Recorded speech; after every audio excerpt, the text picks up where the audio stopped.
A ver, hay que decirlo. Yo puedo hablar del PAN de la Ciudad de México. La oposición. Lía, ¿en dónde está la oposición? Álvaro Obregonenses. Álvaro. A ver, dilo, repítelo. Álvaro Obregonenses. Ah, yo sí puedo. A ver, otra vez. Álvaro Obregonenses. Eso. Ahora di paricueti. Yo soy xochimilquense. ¿Cuáles son los retos? Bueno, primero, en mi caso específico, retomar o tomar una alcaldía abandonada. ¿Las cuentas de banco? Vacías, me dejaron 41 millones de pesos, que representa el 1.5 del presupuesto anual de la alcaldía, o sea, nada. Siempre lo dije y lo diré, esas estancias no las tiene ni Obama. Esa es la bronca y ese es el enorme reto. Puede ser un estado, sin las facultades y sin el presupuesto que tiene un estado, pero sí con los mismos reclamos. ¿Por qué si pago un impuesto predial de este tamaño no tengo una luminaria o tengo un bache afuera de mi casa? E incluso tratar de fomentar entre los funcionarios una cultura de cuidar el recurso como cuidan el de su propia casa.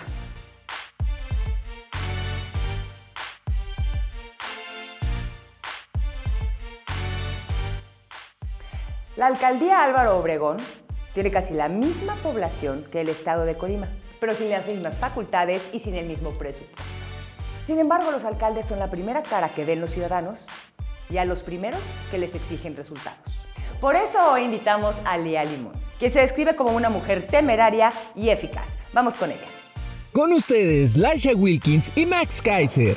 Y para despabilarnos, Lía Limón. ¡Que empiece el show! Hola. Hoy tenemos el gusto de tener a Lía Limón aquí en Los Despabiladores. Lía, bienvenida. Muchas gracias por la invitación. Qué gusto tenerte aquí con nosotros. Muchas gracias. Lía, qué reto. Una alcaldía de la Ciudad de México, una alcaldía de oposición, en una ciudad muy compleja, gobernada por una posible precandidata. ¿Cuáles son los retos más grandes de esta dinámica tan compleja de dos mujeres en dos proyectos diferentes, haciendo gobierno en el mismo espacio para todos nosotros? Mira, bueno, primero, en una ciudad muy compleja y una alcaldía por sí misma muy compleja por los contrastes, muy compleja geográficamente y grande, la tercera más grande de la ciudad, que tiene enormes retos. Yo creo que el principal, a mí esta parte de mujeres en distintos proyectos, a mí eso nunca me hubiese preocupado, es decir... ¿No se siente? No, claro que se siente, pero no se tendría por qué sentir. Yo estoy acostumbrada, fui funcionaria federal muchos años, fui subsecretaria de Gobernación y aprendí a tratar con todos los gobernadores sin distingo partidista. Es decir, aprendí a trabajar con todos en ese entonces en beneficio del tema de los derechos humanos, ¿no? Y creo que así debiera ser. Ahora, ese es el mundo ideal, así no es, ¿no? Ustedes saben que, porque lo hemos dicho muchas veces, que sí estamos viviendo una persecución. ¿Cómo es? ¿Cómo es esa persecución? O sea, dale al público ejemplos concretos. Primero, con piedras constantes en el camino, como en el tema del presupuesto, ¿no? De no darle buen presupuesto a las alcaldías. Luego, pues de enterarnos por una periodista que nos están investigando en la unidad de investigación financiera en la UIF de la Ciudad de México, que hace muchos años, desde el 2014, no la activaban. Les dimos materia para activarla. Y que pues eso en sí mismo no tendría por qué ser, ¿no? Con filtraciones sobre nuestras declaraciones patrimoniales. Y en efecto, pues todo parece indicar que con inicio de carpetas de investigación. Una forma lamentable de enfrentar la derrota electoral que tuvieron, la verdad. Porque la derrota electoral, más que un triunfo nuestro, fue un voto contra Andrés Manuel, ¿no? Y así lo tendrían que asumir y así lo tendrían que analizar. Pero sobre todo, porque si a nosotros nos va bien, a la jefa de gobierno le va bien. Es decir, a la jefa de gobierno le conviene 1000 veces más, perdón que lo diga así, pero tenerme a mí como alcaldesa que a Laida Sansores. ¿Por qué? Porque Laida Sansores no estuvo en Álvaro Obregón. Yo estoy 24/7, de tiempo completo. Entonces, a ella le convienen alcaldes enfocados en dar resultados en la alcaldía, porque si nosotros estamos bien evaluados, ella también lo va a estar, y nosotros somos el gobierno de primer contacto con la ciudadanía. ¿Cuáles son los retos? Bueno, primero, en mi caso específico, retomar o tomar una alcaldía abandonada, ¿no? Ese es un enorme reto. Abandonada la infraestructura, abandonadas las calles, hecha pedazos. Ese es un gran reto.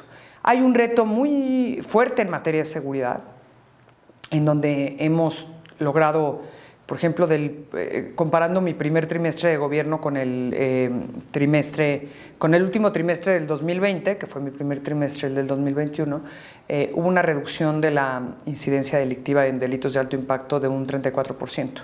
Entonces, bueno, pues estamos trabajando en dar resultados.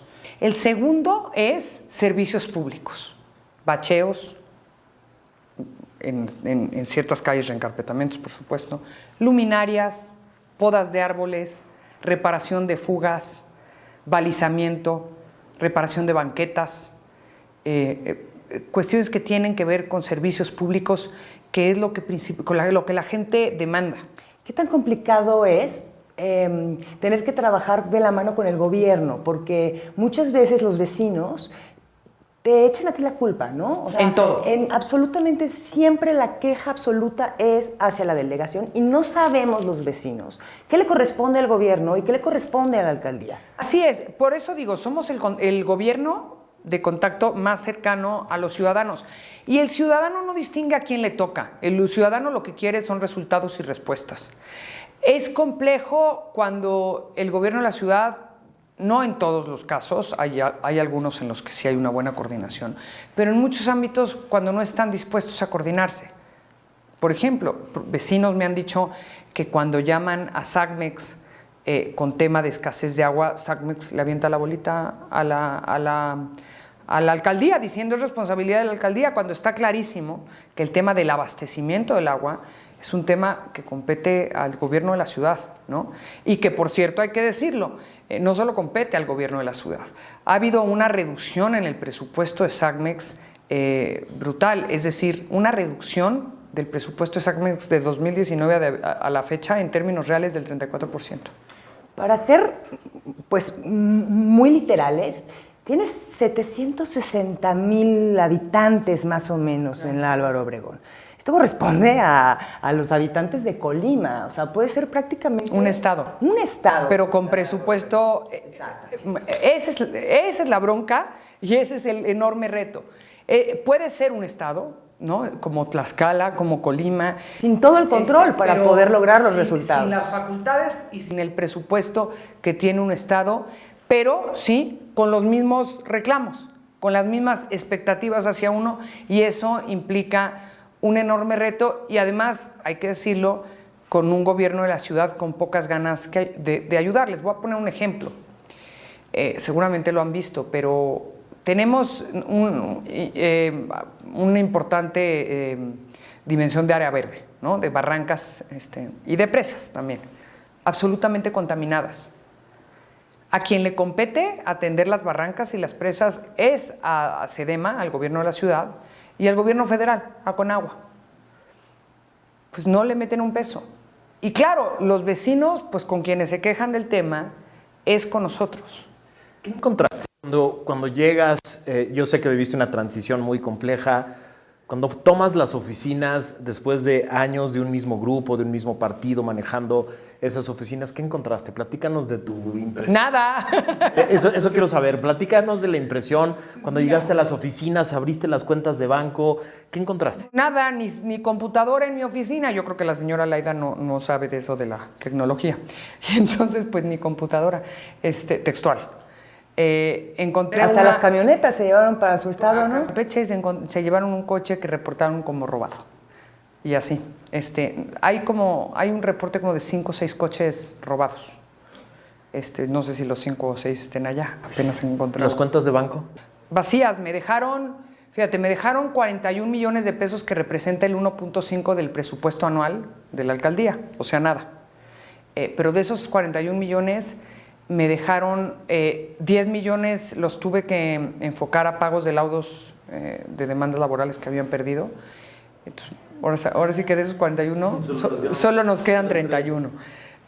Y con eso llegué a atender una brutal demanda de servicios públicos de una alcaldía absolutamente abandonada. ¿Su gente, cómo te recibió su gente? ¿Encontraste un equipo con ganas de trabajar o encontraste resistencias muy importantes? Bueno, yo entré y renové la estructura. Pero solo la de hasta arriba, ¿no? El personal nómina 8, y esa es una de las batallas que he dado, pues aviadores. O sea, me heredaron una bola de aviadores que simple y sencillamente no van y esperan vivir del erario público, como les gusta. Yo no estoy de acuerdo con eso. Yo no doy becas. Yo creo que eso también es corrupción. Yo creo que el sueldo se desquita. Tú tienes facultades para terminar esa relación, ¿no? Quisimos darlos de baja, no nos dejó el gobierno central, no nos dejó Morena darlos de baja. Y entonces, pues a aquellos que no asisten, hemos estado levantándoles actas. ¿Cómo conformaste tu equipo? Primero, buscando personas con capacidad, con profesionalismo, varios de ellos con conocimiento de la alcaldía, con ganas de servicio público, con ganas de servir, con resistencia a horarios, con resistencia de carrera larga, a estar 24/7 y buscando un equipo comprometido y con ganas de transformar la alcaldía, porque yo estoy convencida que solo así se logran las cosas. Yo tuve el honor de echar a andar el programa de estancias infantiles. Hoy se dice fácil, ¿no? Pues pusimos 9,265 estancias en todo el país, que atendían a 330,000 niños. Se volvió el esquema principal de cuidado y atención infantil a nivel nacional. Atendía más niños que IMSS e ISSSTE juntos, el programa que Morena canceló. Cuando lo eché a andar, pues fue trabajar sin parar. O sea, aquí no hay no, espérate, es que no, yo no puedo, es que yo esos horarios, no. O sea, fue trabajar sin parar. Claro, logramos una política pública sólida, logramos una política pública que funcionaba en el país, logramos convertir ese esquema en el esquema principal de cuidado y atención de niños en primera infancia. Siempre lo dije y lo diré, esas estancias no las tiene ni Obama. Logramos premios y reconocimientos internacionales. Y sobre todo la confianza de las madres de poder dejar en un lugar seguro a sus hijos para poder irse a trabajar. Y lo pongo como ejemplo porque ¿cómo fue? Pues con personal capacitado, ¿no? Con mucho esfuerzo, con trabajo de 24/7 y entendiendo y poniendo como prioridad en tu vida, porque así es, el servicio público. A mí me encanta el servicio público y yo le estoy muy agradecida a las y los vecinos de Álvaro Obregón que me hayan dado la oportunidad de regresar a hacer lo que más me gusta. Y la forma de agradecérselos es trabajando 24/7 y buscando dar resultados con el enorme reto que implica. Y para eso necesito un equipo dispuesto y que me acompañe a hacerlo, porque yo sola me es imposible. Necesito ese equipo con mística, con ganas de transformar, que sienta la satisfacción que yo siento de irme a dormir muchas veces a las 2 de la mañana, pero leyendo un mensaje de gracias por la atención a esta fuga, ¿no? La verdad sí, de decir, híjole, lo estamos haciendo. Y no, me queda claro, es decir, no soy para nada soy de vanagloriarme, reconozco que falta muchísimo, pero cuando voy en la calle y la gente me dice, porque me lo han dicho, es que sí se ve que están trabajando, me da una enorme satisfacción. Eso es lo que paga, porque sí pienso que la mayor honorabilidad de un funcionario público es la de servir. ¿Cómo se comportan los álvaro-obreguenses, se les dice? Álvaro Obregonenses. Álvaro, a ver, dilo, repítelo. Álvaro Obregonenses. Yo sí puedo. A ver, otra vez. Álvaro Obregonenses. Eso, sí. Ahora di paricueti. Yo soy xochimilquense. ¿Cómo se comportan como ciudadanos? O sea, ¿entienden su responsabilidad vecinal? Porque, por ejemplo, ahorita yo no estoy en esta alcaldía, pero viví muchos años en Álvaro Obregón y de verdad que sí, hace mucho tiempo no se dejaba así la alcaldía, la demarcación como la dejó Laida, ¿no? Pero también, ahora que estoy en Polanco, por ejemplo, en la Miguel Hidalgo, la sociedad vecinal es muy participativa. Muy participativa. Eso es encantador porque ustedes no tienen ojos para 760,000 personas y sus necesidades. Si no denuncia el vecino y si no los ayuda con esa denuncia y si no continúa vigilando esa denuncia, pues es imposible que ustedes puedan hacerse cargo de todas las cosas. Sí, no hay una respuesta homogénea a cómo se comportan los vecinos, ¿no? Porque, es decir, pues unos bien, otros regular y otros mal. Es decir, hay vecinos muy participativos y yo a esos vecinos los amo.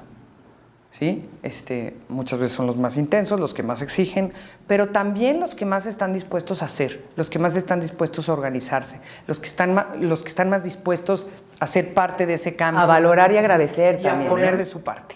Esos son maravillosos. Ahora, yo también entiendo el hartazgo, ¿no? El hartazgo de esperar resultados que no se obtienen y que desde una alcaldía es muy difícil dar.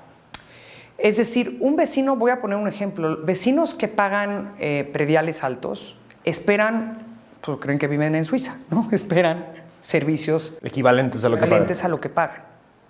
Eso no sucede porque nosotros no recaudamos el predial. El predial lo recauda el gobierno central y no se nos regresa. Yo les he tratado de explicar este tema a los vecinos. En Álvaro Obregón se recauda de predial 2.200 millones de pesos al año. Y de aportaciones fiscales, es decir, predial y otras, a la alcaldía solo le llegan 400 millones. O sea, porque hacen un general y se reparten entre las 16 alcaldías. Es decir, nos llega la quinta parte de lo que se recauda ahí. De lo que recaudamos solo del impuesto predial. Entonces, pues sí, la realidad es que los vecinos esperan una calidad de servicios que es muy difícil dar porque no tenemos las herramientas para hacerlo, porque no tenemos los recursos para hacerlo. Y ese no puede ser pretexto, es decir, eso a mí no me puede frenar en trabajar todos los días y poner el esfuerzo todos los días, pero sí entiendo ahí la expectativa de los vecinos y la demanda de los vecinos. Pues sí, porque también le da plusvalía a tu zona, ¿no? ¿Por qué si pago un impuesto predial de este tamaño no tengo una luminaria o no tengo o tengo un bache afuera de mi casa, ¿no? Entonces, sí hay. Y también en muchas otras colonias, es decir, no importa si pagas mucho o poco predial, la gente espera atención y servicios de calidad. Y con el presupuesto que tenemos las alcaldías, es un reto muy complejo el poder dar esos servicios. Entonces, hay vecinos, eso sí tengo que decir, hay vecinos muy participativos, y también eso es muy padre, porque sin ellos sería imposible darle seguimiento a las demandas ciudadanas, sería imposible atender las demandas ciudadanas. Muchas veces ellos son quienes hacen jornadas en sus propias colonias y avisan sobre las necesidades de las colonias. Hay un tema que es, en este momento, quizá uno de los más complejos, que es el tema del combate a la corrupción, la impunidad. Y es una de las exigencias más grandes de los chilangos, ¿no? Ya estamos hartos de escándalos de obra, de compras. De casas en Houston, casas, así, ¿no? Grandotas, con albercas. ¿Qué estás haciendo tú y qué vas a hacer en los próximos meses y años para asegurar la integridad de tu equipo, de las obras, de las compras? Y que no vaya a haber, o sea, ¿qué estás haciendo para que no vaya a haber un escándalo de la alcaldía Álvaro Obregón del Lía Limón? Mira, ese es un reto brutal. Y te voy a dar algunos ejemplos de cosas que hemos hecho. Hemos logrado la recuperación de 2 parques muy grandes con apoyo de la iniciativa privada, literal, de gente dispuesta a ayudar. Y yo esto lo dije desde campaña y lo reitero, a ver, yo gracias a Dios no necesito nada, no me hace falta nada, ayúdenme a rescatar ese parque, o a rescatar, y literalmente, pues con una inversión de arriba de 11 millones de pesos en los primeros meses, logramos rescatar el Deportivo Jalalpa, el Parque Jalalpa 2000, que es el parque acuático y el deportivo, y el Valentín Gómez Farías, ¿no? Entonces, primero buscando hacer alianzas que sí funcionan. Después buscando esquemas de transparencia en el que quien tiene un establecimiento mercantil, por ejemplo, sepa que no necesita dar un peso, es sumado a la iniciativa privada. Por ejemplo, acabo de arrancar con Oxxo un proyecto de Adopta una cámara. ¿Adopta una cámara? Adopta una cámara, en el que arrancaron con 20 cámaras en 20 de sus tiendas, creo que son 117 tiendas las que de vigilancia. cámaras de vigilancia. Entonces, buscar esas formas de participación, ¿no? Que es lo mismo que estoy buscando con los restauranteros. Adopta una cámara para sumar cámaras al C2 de la alcaldía. Y ese tipo de esquemas de colaboración, en lugar de buscar estar haciéndoles visitas de verificación para clausurarles, pues a cambio de esperar un recurso. Ahora, también ellos se tienen que atrever a denunciar cuando esto sucede. Es decir, también ellos se tienen que atrever a decirte, oye, me están extorsionando, me están buscando, me están pidiendo, para que tú puedas tomar cartas en el asunto. Pero sí creo que mientras logres tener un diálogo más constante, evitas este tipo de prácticas, y es lo que busco que se evite, porque, insisto, somos el gobierno más cercano a los ciudadanos, el gobierno de primer contacto. Digamos que esos son esquemas externos para quitar, a lo mejor, déjame ponerlo así, tentaciones. Pero adentro de la alcaldía, adentro de tu equipo, ¿cómo promueves la integridad? ¿Cómo promueves el combate a la corrupción? Pues mira, primero con acciones de transparencia. Es decir, yo trabajé muchos años en temas de transparencia y combate a la corrupción, y por eso conozco muy bien y creo mucho en el tema.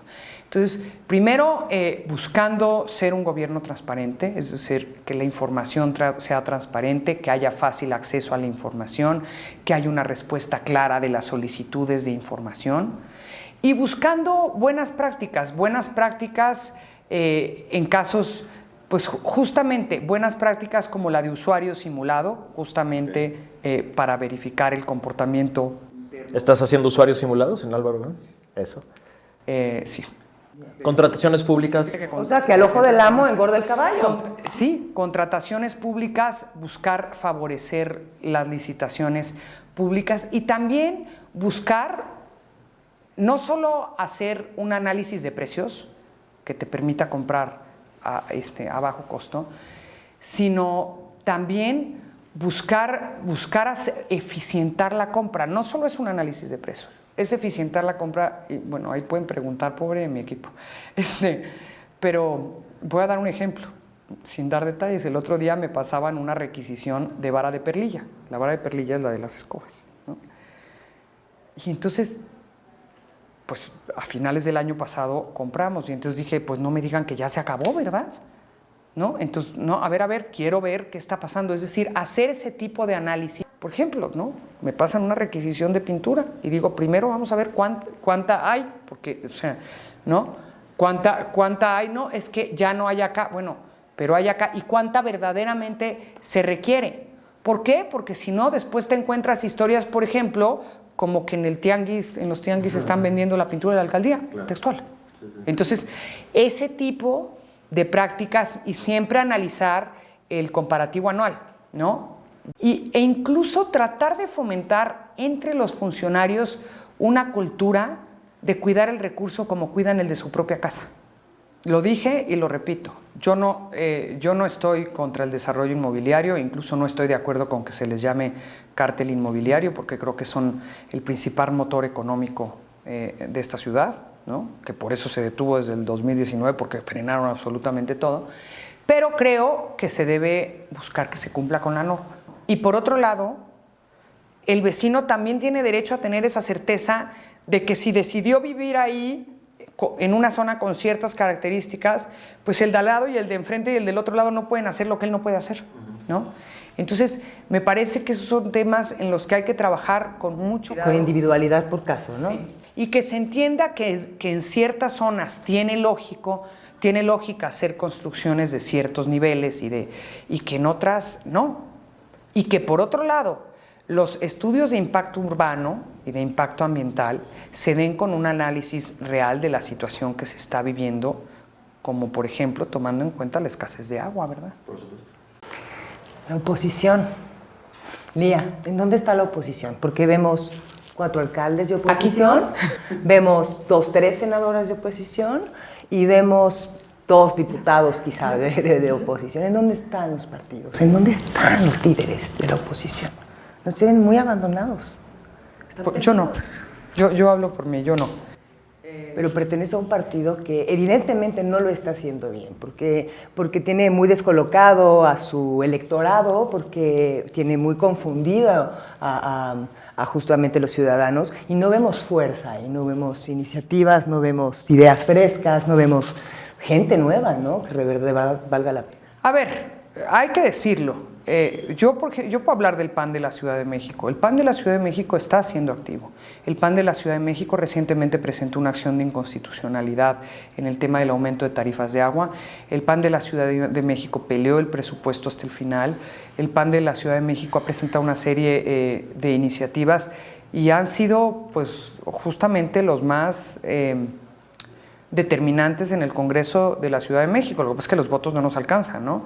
Pero eso falta más, ¿no? Pero ha habido, la verdad, yo sí creo que ha sido el partido de oposición, pues, por lo menos el que más se ve en la ciudad. Ahora, sí hay un reto enorme. Yo creo que la persecución que se está viviendo, yo llevo tiempo diciéndolo y lo reitero, Morena no persigue la corrupción, Morena persigue a la oposición. Y persigue a la oposición en el sentido de no necesariamente tiene que haber un motivo legal para que te inculpen, simplemente pues porque te opones. O sea, hay gente temerosa y habemos temerarios. Pero ¿cómo brincas de ser temerario y de decir es que no me deja el gobierno y soy oposición a soy alternativa? ¿Cómo puede hacer el PAN y la oposición en la Ciudad de México dejar de ser simplemente el que se opone a y empezar a buscar ser una alternativa? Sí, porque recordando que estamos como estamos porque castigaron al partido. Justamente fue un voto de castigo. Está haciendo lo suficiente. Bueno, estábamos mejor cuando estábamos peor, ¿no? Pero aún así. Pero fue un voto de castigo. Fue un voto de castigo. Como voto de castigo donde se castigaron los ciudadanos mismos, ¿verdad? Pues sí, sin duda. Pero ¿cómo pasamos de ser la oposición? ¿Cómo van a construir una alternativa? Primero, dando resultados. Okay. Y yo les voy a poner ejemplos muy concretos. Mientras, y por lo menos puedo hablar de mi alcaldía, no de mi alcaldía, también del gobierno federal, mientras tenemos un gobierno que abandona la infraestructura, como el que hubo en Álvaro Obregón, yo llegué a rescatar los espacios públicos, llevo 119 espacios rescatados. Mientras tenemos un gobierno que abandona la infancia cerrando las estancias infantiles, yo voy a reinaugurar y a reabrir las estancias infantiles de Álvaro Obregón. Mientras tenemos un gobierno que ve a la iniciativa privada como un enemigo, nosotros construimos alianzas con la iniciativa privada. Mientras tenemos un gobierno que en estos años ha generado el peor decrecimiento económico de esta ciudad, es decir, la Ciudad de México está entre los peores lugares en crecimiento económico, no lo digo yo, lo dice el INEGI, sí creo que dando resultados, y sí, contrastando. Yo cuestiono los temas donde a uno no lo dejan ser, ¿verdad? O sea, yo cuestiono ciertos temas donde sí veo una actitud muy jodida, ¿no? Para acabar pronto. O sea, donde sí veo que nos meten el pie todos los días, como el aumento de las tarifas de agua, que me parece imperdonable. La vacunación misma. El aumento de las tarifas de agua en las alcaldías donde perdieron, en las colonias que no los votan. Se me hace un castigo al ciudadano completamente fuera de lugar, ¿sí? Entonces, sí, por supuesto, esas cosas, claro que hay que combatirlas y claro que hay que oponerte a ellas y claro que lo seguiré haciendo. Ese tipo de cosas sí las combato y sí hay que combatirlas y sí hay que decirlas.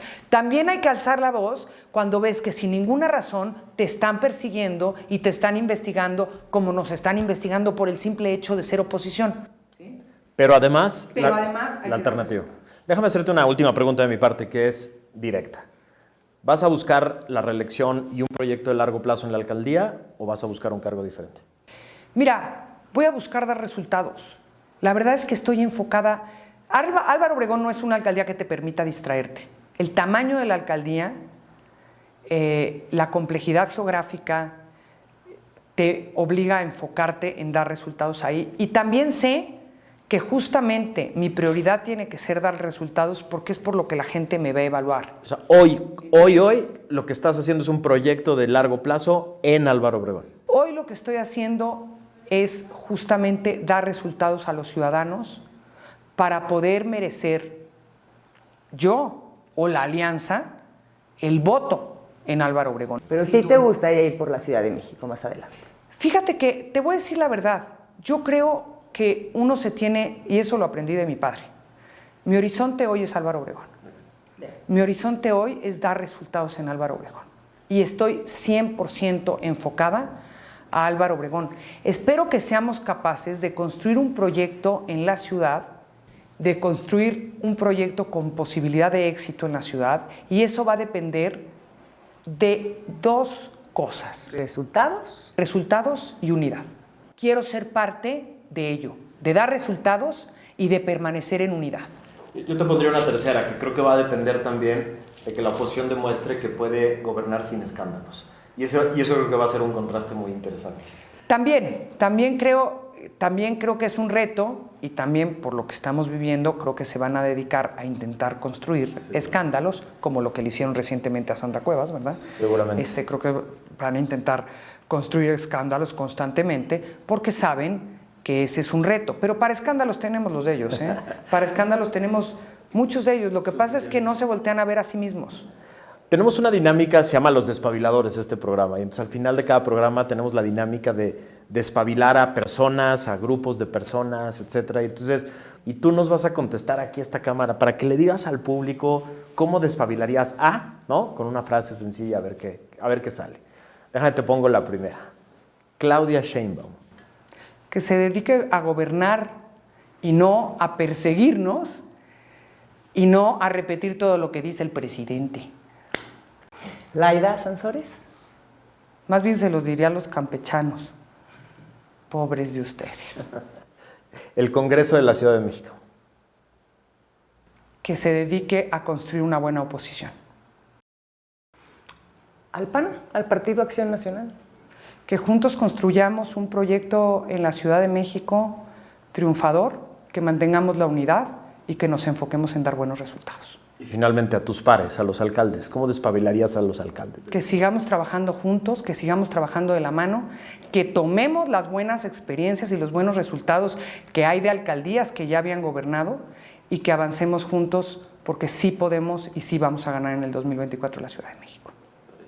Pues muchas felicidades, Lía, porque se ve tu trabajo, lo sienten los vecinos. Yo te digo que soy vecina también en parte de Álvaro Obregón, y esperemos que así continúes, ¿no? Que se vayan así los 3 años. La verdad es que esa tiene que ser mi prioridad. A mí me encanta el servicio público y siempre he visto el servicio público, insisto, como un privilegio. Lo aprendí de mi padre, la verdad. Y siempre he creído que el privilegio de poder hacer cosas que contribuyan a crear un mejor país vale la pena. Viví una enorme satisfacción con las estancias infantiles y mi mayor deseo es sentir esa satisfacción. ¿Y tienes la vocación? Como alcaldesa de Álvaro Obregón, sí la tengo.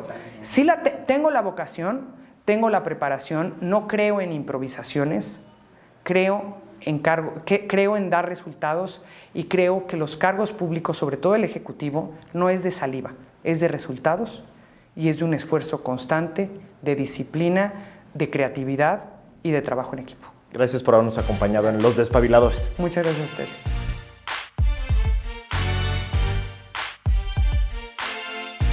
¿Cuáles son las 5 cosas más importantes de la entrevista que acabamos de tener con Lía Limón? La 1. Es una servidora pública de vocación y ha manejado cosas tan importantes como las estancias infantiles, 2,000 millones de pesos a su cargo. La 2. Encontró una alcaldía destruida, vacía. Bueno, ni computadora había en su escritorio. Las cuentas de banco en cero. La 3. Para ella, las 3 prioridades son la seguridad, los servicios públicos y recuperar los espacios públicos para los ciudadanos. La 4. Quiere gobernar de la mano de los ciudadanos, corresponsabilizándonos. Y por eso invita a los ciudadanos a vigilar, a denunciar. Y la 5, la oposición es alternativa, dice Lía Limón, siempre y cuando den resultados y se contrasten con los resultados de los otros.